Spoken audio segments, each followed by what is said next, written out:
যারা দাবি করত যে তারা হিন্দু সম্প্রদায়ের বন্ধু, তারা মুখে হিন্দু সম্প্রদায়ের বন্ধুত্বের কথা বলে বাস্তবে কি করেছে আপনারা জানেন।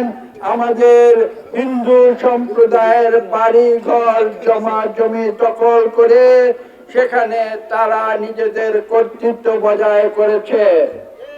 এবং আপনারা, আমি বলতে দ্বিধা নেই, আপনারা সেই অত্যাচার অনাচার থেকে মুক্তি পেতে যে আওয়ামী লীগ হিন্দুদের বন্ধু বলে নিজেদের দাবি করে, সেই আওয়ামী লীগের বিরুদ্ধে স্থানীয় নেতাদের বিরুদ্ধে আপনারা তৎকালীন সরকারের প্রধানমন্ত্রীর কাছে পর্যন্ত আবেদন করেছিলেন।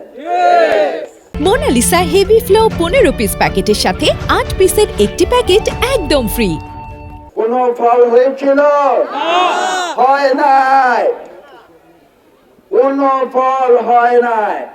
কেন হয় নাই? কারণ আওয়ামী লীগ মুখে যেটা বলে কাজে তার উল্টোটা করেছে।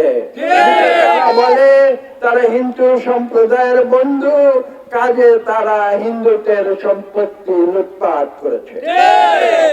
আমরা বিশ্বাস করি যে আমরা বাংলাদেশি জাতীয়তাবাদ বিশ্বাসী।